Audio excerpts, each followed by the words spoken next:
बहुत अच्छा सब्जेक्ट है। त्यागो को आचार्य भगवान कह रहे हैं जो जो पर वस्तु को ग्रहण करेगा, किसके लिए कह रहे हैं? अपन सभी के लिए, हम लोग के लिए भी। जो जो पर वस्तु को ग्रहण करेगा उसको हंसना पड़ेगा। क्या कह रहे हैं? जो जो पर वस्तु को ग्रहण करेगा कि उसको हंसना पड़ेगा, रोना पड़ेगा। दोनों बात कह रहे हैं। क्या कह रहे हैं? रोना भी पड़ेगा और हंसना भी पड़ेगा। अपने स्वभाव में रहेगा तो पर वस्तु की उत्पत्ति विनाश को देखकर आप शांत हो रहे हो, ऐसे ही जो मित्र शरीर की उत्पत्ति विनाश को देखकर अपनी आत्मा को ध्रुव देखता है, वही सच्चा वीतरागी है, सच्चा निर्गंत योगी है। ये शरीर क्या है? पर वस्तु। मिल गया तो हंस रहे हो, चला गया तो रो रहे हो। ये पर वस्तु है, ये हमारी वस्तु नहीं है। किराए का मकान है ये। क्या है सुधीर जी? किराए का मकान है। किराए का मकान है, जिस दिन पूरा हो जाएगा उधर अपने आप इसका किराएदार चला जाएगा। तुमको बोलना नहीं पड़ेगा, कहना नहीं पड़ेगा, सूचना नहीं देना पड़ेगा। हल्का सा एक आभास सा होगा कि हाँ अभी जा रहा है, बस चला जाएगा। इसलिए आचार्य भगवान कह रहे हैं इसको पर वस्तु को जो ग्रहण करेगा उसे हंसना भी पड़ेगा और एक दिन रोना भी पड़ेगा। हे मुनि, जैन मुनि इसलिए नहीं बनना जाता कि सबको जोड़ा जाए। क्या कहा रविंद्र जी उमरी? क्या कहा? जैन मुनि इसलिए नहीं बना जाता कि सबको जोड़ लो। जैन मुनि इसलिए बना जाता है कि निज से जुड़ जाओ। किससे जुड़ जाओ? हाँ, अपन क्या करते हैं? भीड़ जुटाते हैं और सोचते हैं बड़े आदमी बन गए। क्या बन गए? हाँ, जितना बड़ा पंडाल, जितने बड़ी फोटो, जितना बड़ा पेपर में नाम, हम सोचते हैं उतने बड़े ही साधु। जबकि ये साधुता का लक्षण नहीं है, भीड़ की। भीड़ नहीं है, अपने गुणस्थान, अपने विशुद्धि को बढ़ाने का नाम साधुता है ना? जितनी विशुद्धि होगी, जितना शांत होकर के जाप, पूजा पाठ, स्वाध्याय में, ज्ञान अर्जन में लगे होंगे, उतने बड़े साधु समझना चाहिए। पर यहाँ आजकल संसार में सारी चीज उल्टी है। जितनी भीड़ होगी आप भी भीड़ को देख कर आओगे, जितनी कम भीड़ होगी देख के भाग जाओगे। हरिशंकर जी क्या कहा मैंने? हाँ, जैन मुनि इसलिए नहीं बना जाता कि जोड़ लो। जैन मुनि इसलिए बना जाता है कि निज से जुड़ जाओ। जो निज से जुड़ने का उपदेश देने वाले थे वे खुद जोड़ने लग गए।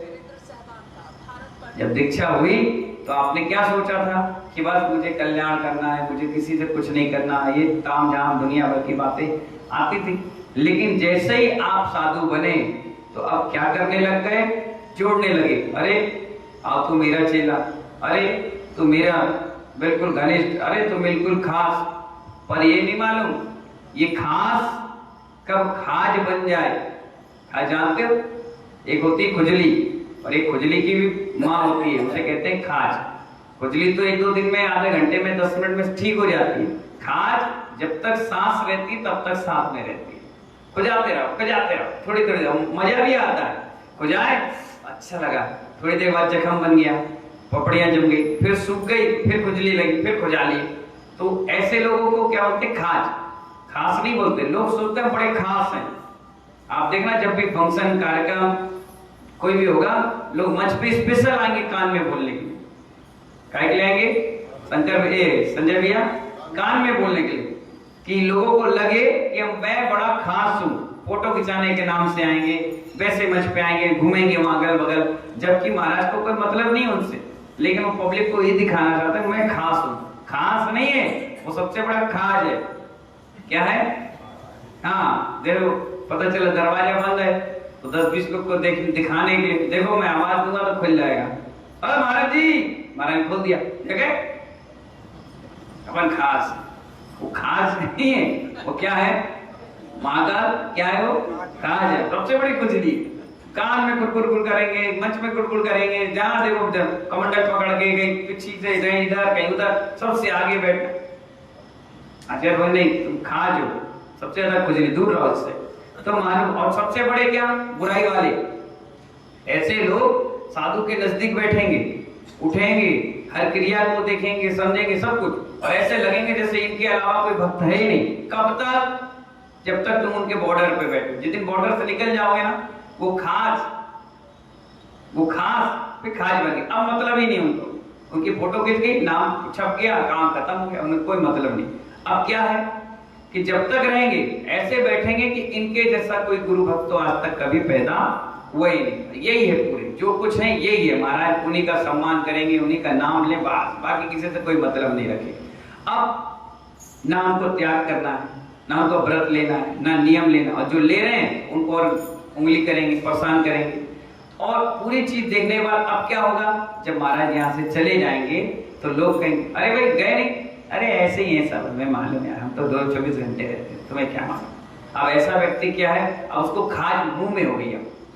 अब वो अपनी खाज यानी खुजली मिटाने के लिए फिर दर दर में भटकेगा। क्यों? उसकी आदत है ना बोलने की, तो कहाँ बोले, कभी इनसे बकवास करेगा, कभी इनसे बकवास करेगा। ऐसे लोग धोबी के वो होते हैं, हाँ स्वान होते हैं, हम नाम नहीं लेते, ना वो घर के रहते हैं ना घाट के रहते हैं, वो जिंदगी उनकी ऐसी गुजर जाती है।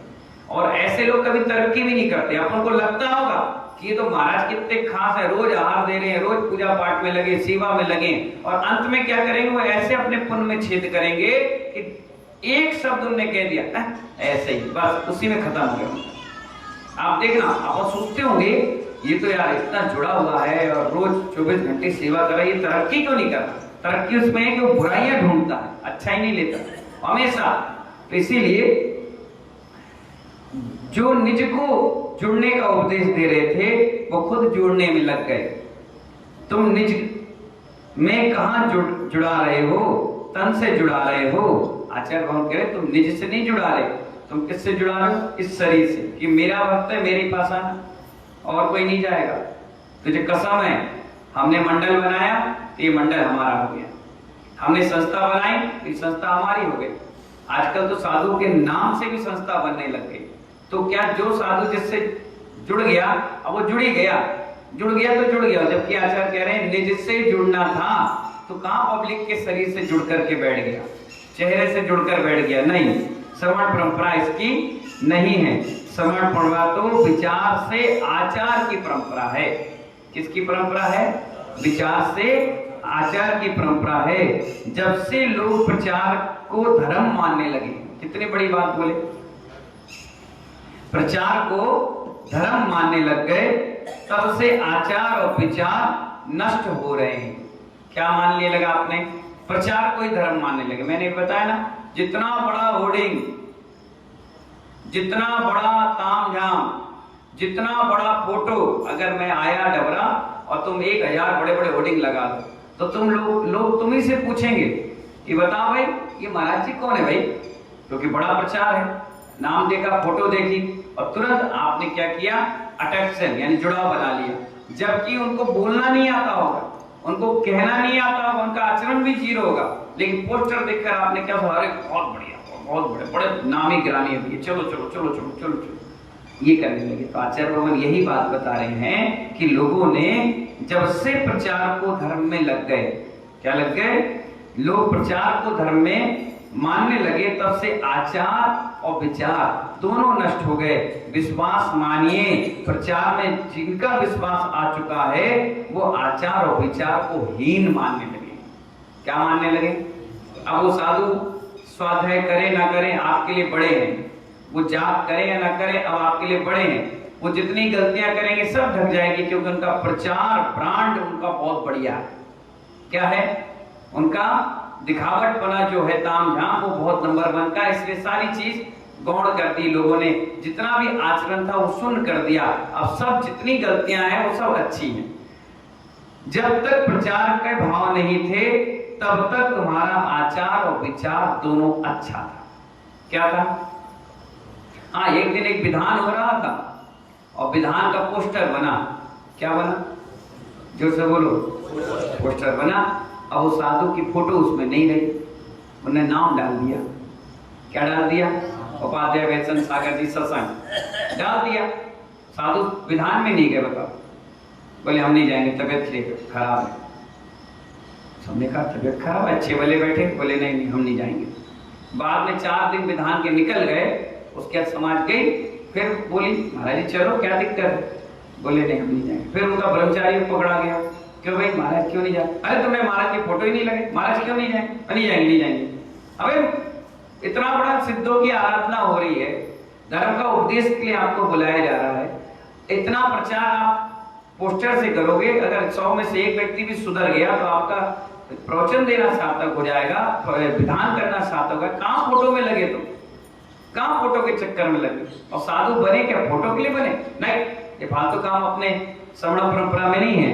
तो आचार्य वन कहते हैं आचार विचार भी उल्टी होने लगी जब से हमने प्रचार की जिम्मेदारियां लेने लगी।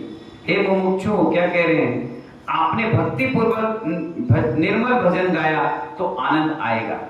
क्या कह रहे हैं, निर्मल भजन गाया, सैलाना वाले बाबूजी, शिरोमणि जी क्या कह रहे हैं, अगर आपने भजन गाया तो आनंद आएगा, और पूछा श्रोताओं को कैसा लगा, तो तेरा आनंद समाप्त हो जाएगा। पूछना नहीं चाहिए, अब हम प्रवचन दें उसके बाद पूछे कैसा लगा, सामने वाला सोचेगा तुमने हमें खुश करने के लिए किया है। अरे तुमको पूछने की जरूरत ही नहीं थी। हीरा अपने आप से कब कहता है मेरा लाख है मूल, मैं बहुत अच्छी पंक्ति हमेशा कहता हूँ, फूल ये नहीं कहता मैं गुलाब हूं। नीरू भाई क्या कहा, फूल ये नहीं कहता मैं गुलाब हूं, उसकी खुशबू बताती कि मैं लाजवाब।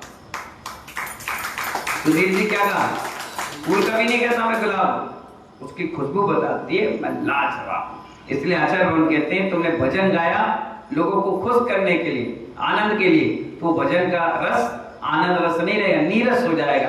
तुम भजन गाओ और लोग अपने आप कहे वाह यार मजा बांध दिया, क्या गजब का भजन गाया, समझ जाओ तुम्हारा पैसा वसूल कार्यक्रम हो गया है।